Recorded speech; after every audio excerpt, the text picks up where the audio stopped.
Salam sejahtera Malaysia. Selamat pagi tuan-tuan dan puan yang dihormati sekalian. Sekali lagi saya ingin ucapkan Happy Deepavali.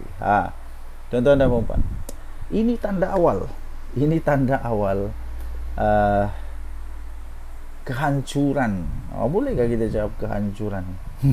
Ini tanda awal. Ini tanda-tanda awal bersatu ni memang tak bersatu pun. Tak bersatu ni tak bersatu pun. Buktinya Armada Bersatu tiba-tiba bantah keputusan pemilihan. Dibantah. Aduh, ini bantah membantah ni hanya terjadi bila benda sudah tidak betul. Benda yang betul tidak akan dibantah. Tapi benda yang tidak betul mesti dibantah. 100% dibantah, 200% dibantah, sah dibantah. Benda yang tidak betul sah dibantah. Dan bantah membantah ni selalunya menunjukkan tanda awal, bau-bau hangit.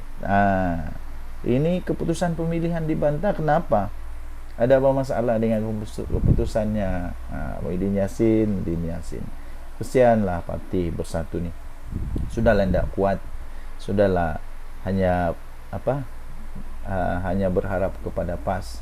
Pemilihan dia sendiri pun dibantah oleh orang sendiri. Ini tak payahlah cakap orang luar. Tak payah cakap orang luar. Orang sendiri pun membantah.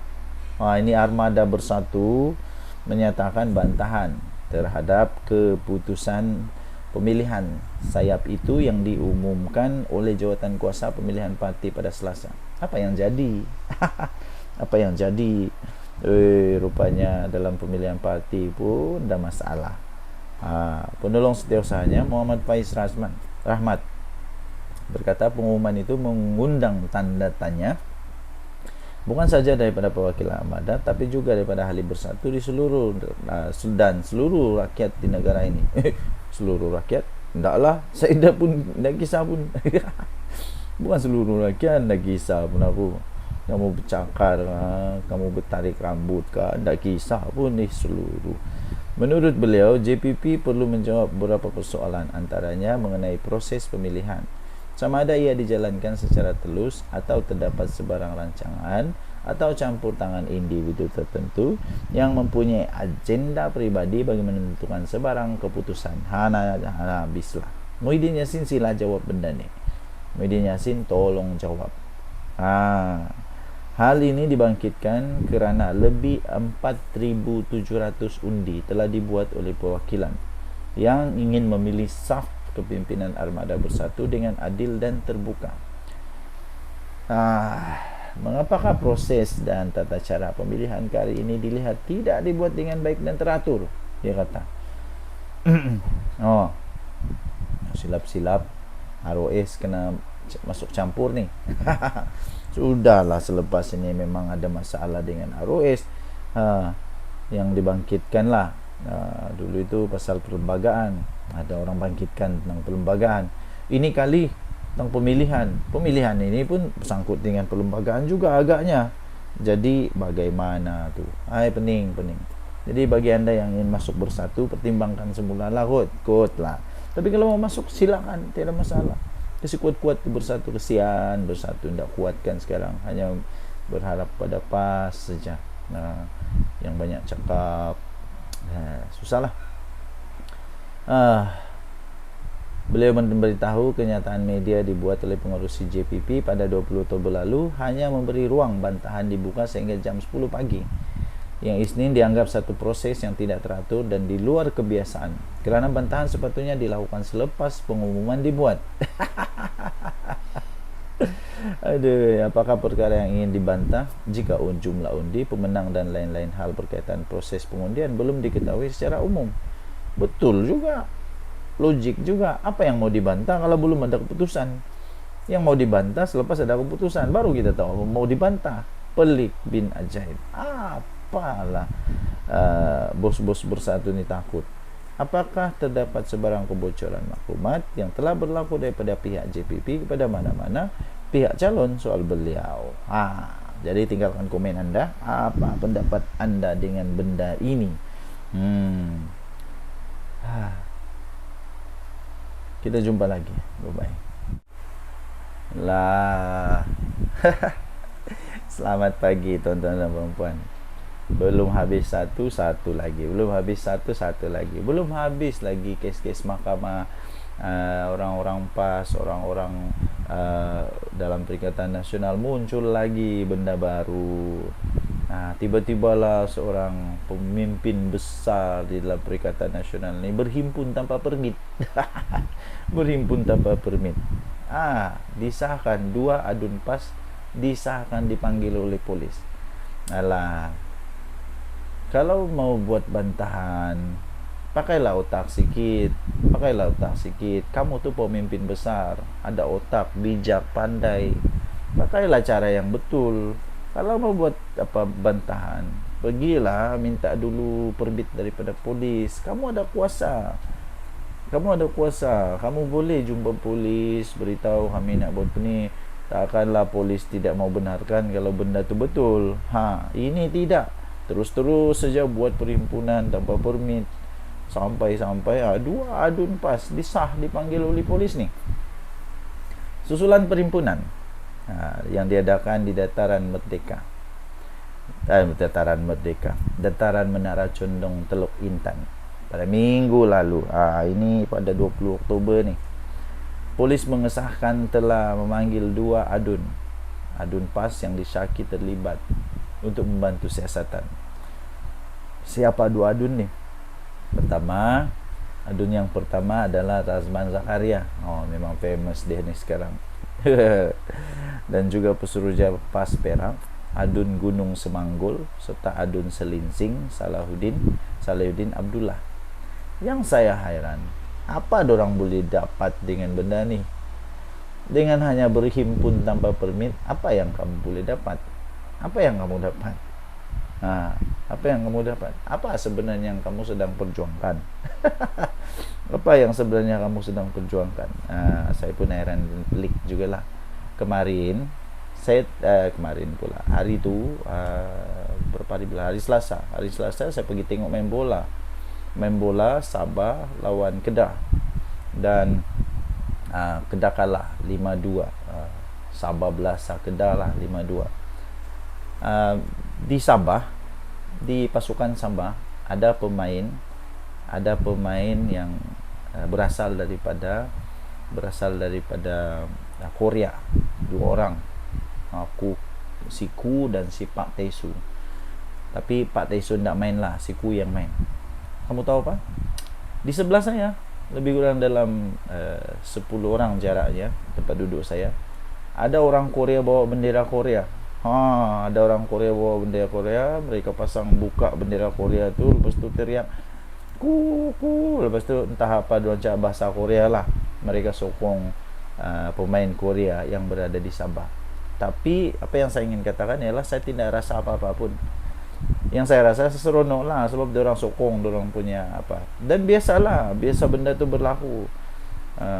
Waktu kita sukan Olimpik ke, sukan SEA ke, kita di negara orang, kita bawa juga bendera.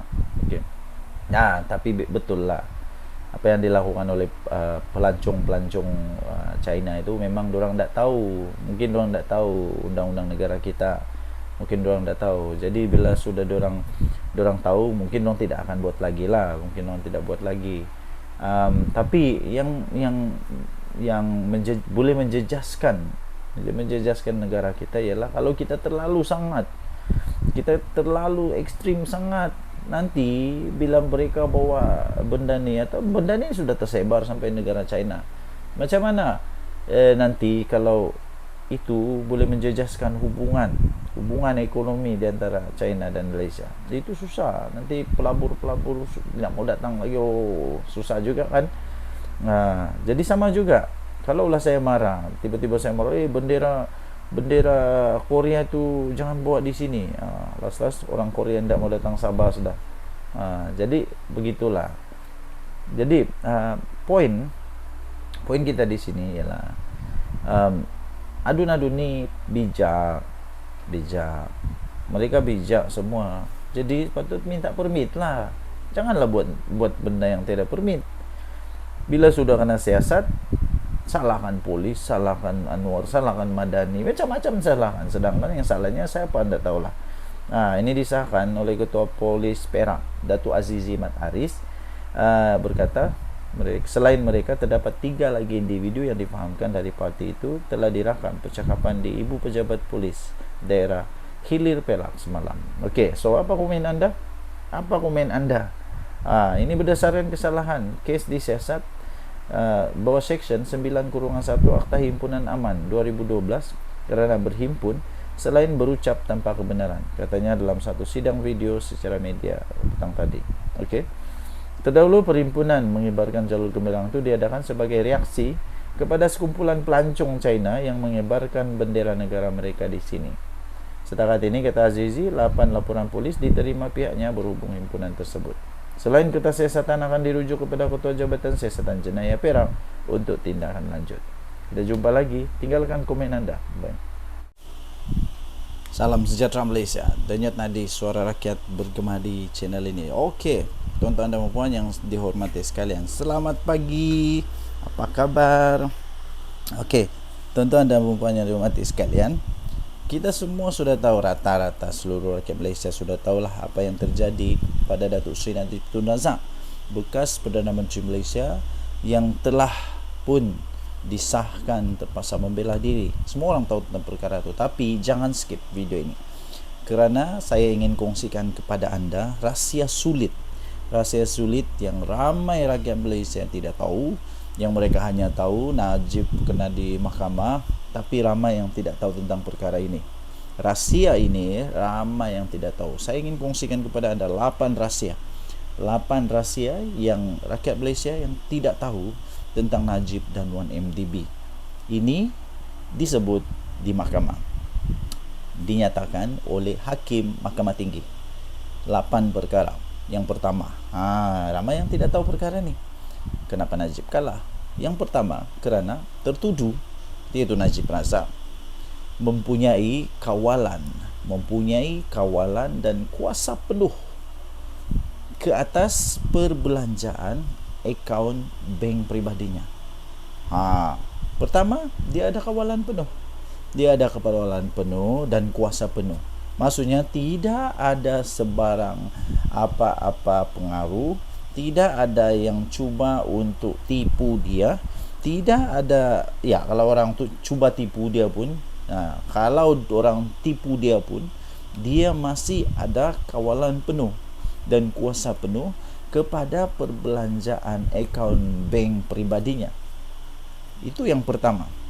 Yang kedua, tertuduh iaitu Najib Razak juga mengaku wang itu dihantar dan cek dikeluarkan secara peribadi kepada pelbagai pihak yang juga sebahagian daripada 21 pertuduhan amlah.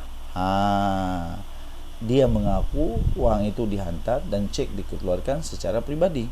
Nombor 3, tertuduh juga disebabkan peristiwa 916, iaitu 16 September 2008, terdapat keperluan untuk tertuduh bagi mencari dana politik, bagi mengelakkan mana-mana ahli parlimen dari Barisan Nasional lompat parti dan sekaligus menyebabkan beliau kehilangan kuasa politik. Ada modus operandi rupanya di sini yang jelas.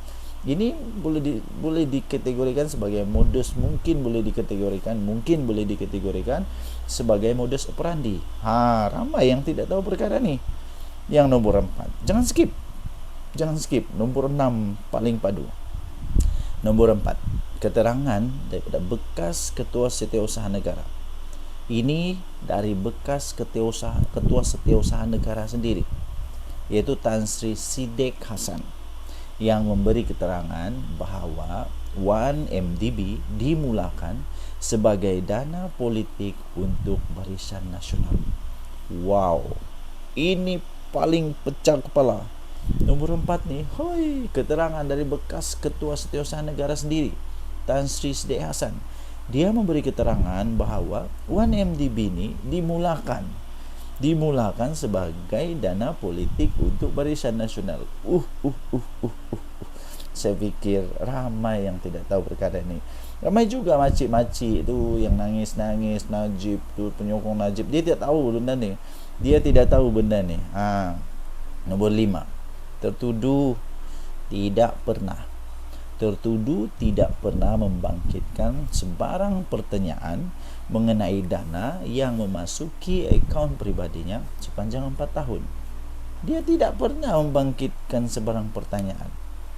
Sedangkan yang masuknya pelik-pelik, besar-besar, dan kalau dia kata dia tak tahu, dia patut tanya, dia patut soal. Dan dia Perdana Menteri, dia ada kuasa yang cukup besar untuk stop ke, untuk tanya, untuk buat inquiry. Tapi dia tak buat selama 4 tahun. Apalagi nombor 6, tertuduh tidak membuat sebarang laporan polis. Tertuduh Najib Razak tidak pernah membuat sebarang laporan polis terhadap Jolo. Pihak berkuasa tidak pernah menerima sebarang aduan daripada tertuduh atau pegawainya pada 2015. Tidak pernah. Seolah-olah apa jadi ya? Ini semua dibenarkan. Seolah-olah benda ni tak salah, seolah-olah benda ni tidak perlu dipersoalkan, seolah-olah dia meredokan saja. Redolah duit masuk dalam akaun, macam itulah kot kan. Jadi kenapa tak buat laporan polis? Benda ni pun makcik-makcik di luar sana yang duk nangis-nangis teriak-teriak Najib bosku tak tahu. Nombor 7, pengerusi PAC Datuk Seri Hassan Arifin memberi 2 kali taklimat. 2 kali, bukan 1 kali. Pengerusi PAC Datuk Seri Hassan Arifin membuat 2 kali taklimat kepada bekas pengerusi dan CEO 1MDB mengenai apa yang perlu dikatakan semasa PAC untuk menjaga dan meminimumkan peranan tertuduh dan Jolo. 2 kali. Tapi tak masuk ayat. Otak tak masuk ayat atau dah terlampau banyak ayat kot. Okey. Nombor 8. Nombor 8 ini paling kau. Keterangan bekas peguam 1MDB Jasmine Loh Aiswan bahawa dia terdengar Jolo. Dia telah terdengar Jolo mengarahkan Ki Kok Thiam yang sudah pun meninggal dunia untuk merangka surat derma ketika mereka berada di sebuah hotel di London. 25 kes terbukti prima facie dan akan dibicarakan. Jadi tuan-tuan dan puan-puan yang dihormati sekalian, makcik-makcik, pakcik-pakcik yang tak tahu apa-apa, yang hanya termakan jasa, yang hanya rasa baik, itulah salah tetap salah ya makcik-makcik, pakcik-pakcik. Salah tetap salah. Jadi demikian 8 rahsia yang ramai makcik-makcik, ramai pakcik-pakcik tidak tahu. Saya sudah bagi tahu, terpulang buatlah anda yang semula, adakah Najib bersalah atau tidak, terpulanglah. Jangan sampai pula bersubahat, nanti dua-dua masuk neraka, susah tu. Okey, so tinggalkan komen anda. Denyut nadi suara rakyat bergema di channel ini. Jangan lupa tekan butang subscribe, like dan share. Malaysia kita punya, cintai Malaysiaku, kita jaga kita. Bye-bye. Salam sejahtera Malaysia. Selamat pagi tuan-tuan dan puan yang dihormati sekalian. Kita tukar topi pula. Tukar topik lah. Tukar topik. Tapi isinya tetap sama. Sebelum itu saya ingin ucapkan selamat menyambut Hari Deepavali pada seluruh rakyat Malaysia, dimanapun anda berada, sama ada anda berada di Malaysia kah, di India kah, di mana-manalah anda berada. Kita sama-sama mengucapkan selamat Deepavali kepada seluruh rakyat Malaysia yang menyambut Deepavali. Kita terus berusaha untuk mengekalkan keharmonian negara Malaysia. Yang paling penting kita jaga kemerdekaan negara kita Malaysia. Kita tolak kebencian, bibit-bibit kebencian yang ditanam oleh orang-orang yang entah hendak bertanggungjawab. Kita tolak semua itu. Kita mau jaga Malaysia supaya Malaysia terus aman damai, terus dalam hidup harmoni. yang sudah lama kita jaga nih. Jangan sampai hanya kerana politik yang palui itu kita pula berpecah belah. Ada kawan tanya saya. Ini pasal samalah, pasal rasuah juga SPRM. Siapa lagi kalau bukan Najib Razak? Ada orang tanya saya, habis kalaulah tiba-tiba UMNO keluar daripada kerajaan selepas Najib Razak didapati dia punya dakwaan terhadap Najib Razak itu berasas betul, tepat dan tidak cacat, dan dia diarahkan untuk membela diri. Kalaulah UMNO tiba-tiba kecewa dan keluar kerajaan, macam mana? Saya kata keluarlah. Apa masalah? Tidak masalah. Tapi faktanya, tuan-tuan dan puan yang dihormati sekalian, faktanya ada dua. Pertama sekali, Zahid Hamidi sudah memberikan respon awal dia.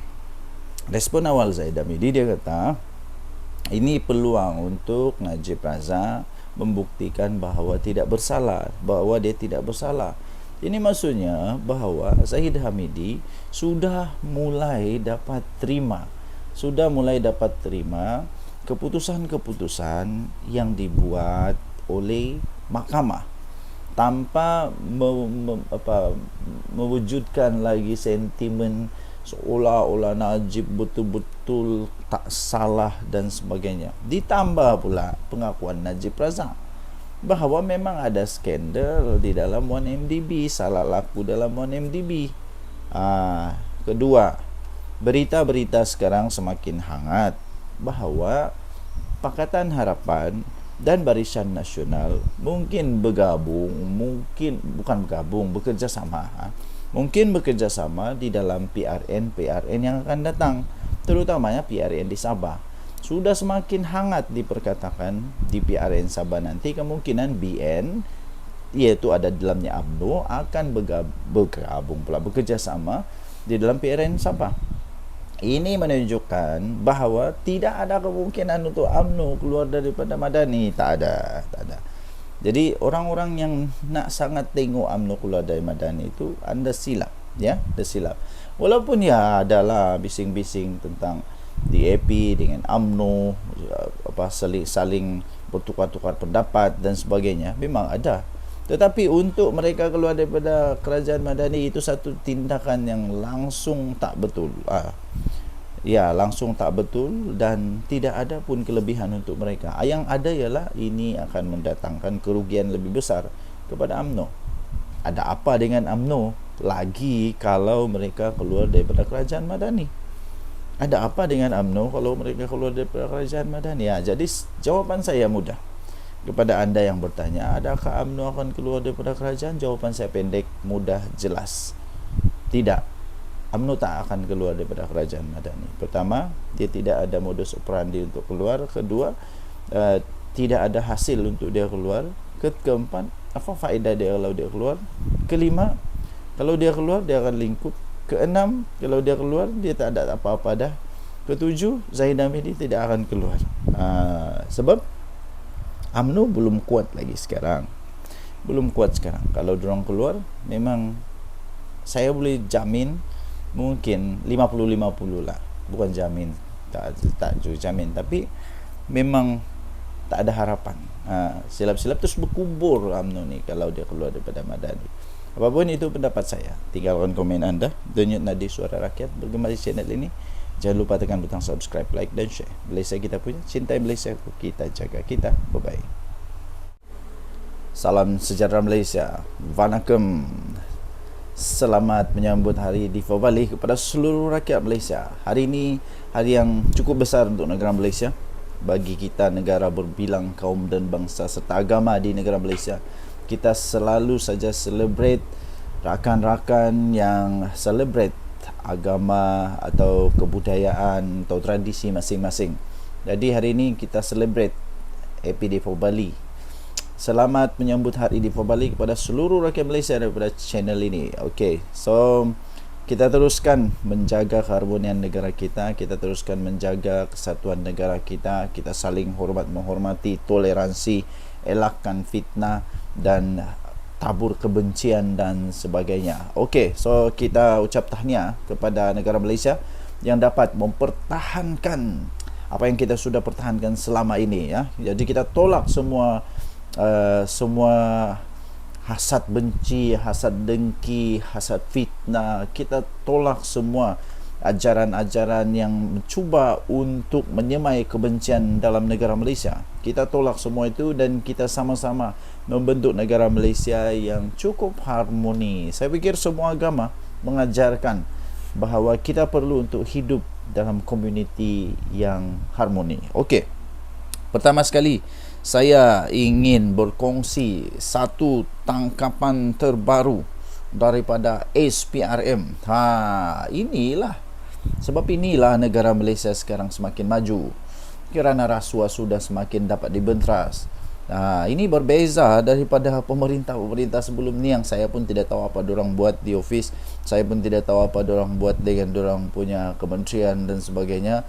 Sampai hanya Anwar Ibrahim jadi Perdana Menteri baru, semua ini keluar, semua ini berani dibuat, semua ini tidak lagi berkompromi dengan semua perasuah-perasuah, penyakau, pencuri wang negara kita Malaysia.